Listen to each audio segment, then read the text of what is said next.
Hey,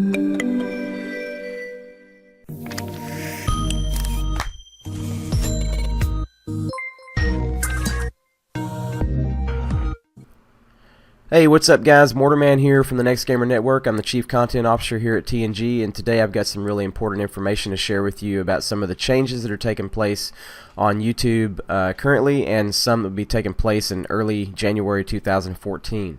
So let's go ahead and get into that, and hopefully I can answer some of your questions and concerns. If you have a video that's been claimed by a third party, then most likely it's been matched by Content ID. You can check the details of any match policies that have been applied to your video by clicking the descriptive link next to the video in your video manager. A Content ID claim has the ability to block, track, or monetize your video depending on the match policy decided by the third party. So what that means is, when the content owner submitted their content through the YouTube verification program, they chose ahead of time if they wanted to monetize it, block it, or track it. So when they submit that content to the content verification program, YouTube already knows what that content owner wants to do. So they'll send you a notification saying that they scanned your video and it matched content that was submitted by a copyright owner. So Content ID claim means you cannot monetize the video that you've uploaded. It does not usually have any effects on your partnership status unless a third party decides to remove the Content ID match and replace it with a copyright claim, which is very possible. A lot of people don't realize that if you get a matched third party claim, that it could not possibly turn into a copyright strike, which is absolutely false. It can. All they have to do is remove the matched third party claim and place a DMCA claim on the video, and then it gets removed, and then you've got a copyright strike. So yeah, there is some severity there. If you got enough of them, then it could it could jeopardize your channel on YouTube and penalize your channel. If your video is blocked everywhere, then the claim is penalizing your account, and you may also lose some of your functionality within your account. Or they can track it, so they can choose to monetize your video and collect any and all revenue that your video earns, or they can block it in some countries or in all countries, or they can choose to track it. Usually if they decide to track your video, what they're doing is they're tracking the stats on that video, and then if they see that it starts getting a lot of views, then they can go in and say, hey, we want to monetize this video and start earning the money off of it. Or they can still, at any time decide that they want to go ahead and take the video down and give you a copyright strike for it. Ultimately, they own the content, and so they have all the legal rights over that content, and they can do whatever they want to. So yeah, if you get a matched third-party content claim, it can be monetized by the copyright owner, it can be blocked, or it can be tracked. And also, if they choose to track it, they will see all of the video stats in their analytics. You can also dispute or appeal a Content ID claim from your video manager. Just click the link that's next to the video, and you can dispute it. Just beware that if you decide to dispute a claim, that you feel like the content is yours, or that you have the right to that content. Because if you dispute a claim and you're doing it falsely, then there can be consequences for that as well. You could get your YouTube channel suspended for that. So I want to talk a little bit about who is eligible to dispute a claim. First of all, your channel has to be in good standing and can't have any copyright strikes, and then you can dispute Content ID matches that way. If your video has been misidentified by the Content ID system or improperly claimed, uploaders can dispute the identification. This involves filling out a short form listing the reasons for the dispute. The claimant is then notified to review the video as well as they reference the material that was matched. If the claimant disagrees with the dispute and reinstates their claim on the video, eligible uploaders may be able to appeal the decision, but that's only if your channel is all in good standing. So another thing to realize is when you do all that, the claimant is going to have access to all of your information so that they can take legal action with you if they need to. If an uploader appeals a rejected dispute, the claimant will be required to either release the claim on the video or send legal copyright notification. In that event, the video will be taken down and the uploader will receive a copyright strike.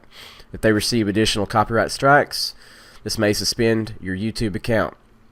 So yeah, there's definitely consequences that stems directly from just getting content ID matches. But I wanted to make this video to share with you guys what exactly is happening. YouTube has been plagued with lots of copyrighted content for years, and because it's a website just like any other, and copyright law affects everyone worldwide, then everyone has to abide by those laws, even YouTube. And so if you have a YouTube channel and you upload on your channel, then your content is on youtube.com or their website.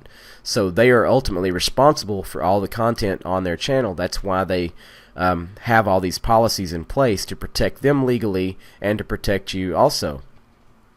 Also, another thing I want to point out is that as a network, we are not responsible to help you get your copyright strikes removed or help you with your disputes and things like that. We can advise you, a little bit as far as the terms and conditions and and basic YouTube information and stuff like that. But since we're not your legal representation, we can't get into that too far. I'm always here, on the support end, to answer your questions and help you the best I can. But I can't do the disputes for you, and I can't do any of that for you. And as a network, we can't just magically remove copyright strikes and help you with those things like that. We just legally can't do that. As a YouTuber, you're responsible for your own content. So all these changes, some of them are taking place now. A lot of people have been messaging me on Skype telling me that they got a lot of matched third-party claims, and the best advice I can give you is upload responsibly. Try to keep your content clean. If you're using third-party music in your videos, then you need to either have permission to use that or don't use it at all, because it's going to get flagged, and then you're going to find yourself with the inconvenience of having to deal with all these problems. This goes for cutscenes in video games, in-game video music, because a lot of video game companies, they hire other companies to make the music for their game, and so they only have limited licenses for that music. They don't have, since they didn't create the music themselves, they don't have the right to give you permission to use that music, so it's third-party music. So if you're making video game videos and you've got in-game music in there, or if you've got third-party music that you added from some website or from some music channel on YouTube, then that's the same thing. You're going to get flagged for that as well. The only kind of music that you could use legally would be 100% royalty-free music, or music that's licensed under Creative Commons for commercial use. It must be for commercial use, and then you can monetize that. But YouTube's going to be cracking down on monetization now and in the future, so you're not just going to be able to upload and monetize everything automatically. They are going to be scanning videos, and it may take longer for monetization to be approved. We don't yet know exactly how long that is going to take. YouTube hasn't stated how long it's going to take for monetization to go through, but it's not going to be automatic anymore. They're going to be very careful about scanning videos and making sure that they don't get any content ID matches back before they monetize it. So lots of things are going to change. You may end up having to contact these gaming companies that you play these video games of and get permission to upload the gameplay. It's just all in an effort to keep YouTube a cleaner place, more copyright safe. So that's basically what's going on now. You can also choose to audio swap your videos if you want to, like you had some music in there that is probably going to get flagged. You can go into the video manager and go into your creation tools, and there are audio tracks in there in the YouTube audio library that's brand new that come out this year, and that's all free for YouTubers to use. and there's even terms and conditions you can read. It is for us to use in our videos, and so you can download one of those tracks to your computer, and then you can put that in your video. There's an audio swap tool. I haven't used the audio swap tool in a long time, but I know it's still there, and you can choose to audio swap that way if you don't want to just re-edit the whole video, and you can just keep it online that way. What is the monetization review and how does it affect me? Starting early in 2014, YouTube will be performing monetization reviews on some content that's uploaded to their platform. A lot of rumors are going around about how long these reviews will take, but nothing has yet been confirmed. So rest assured that YouTube wants to ensure that you can monetize your videos as quickly as possible, and they'll just keep us updated, as we learn more.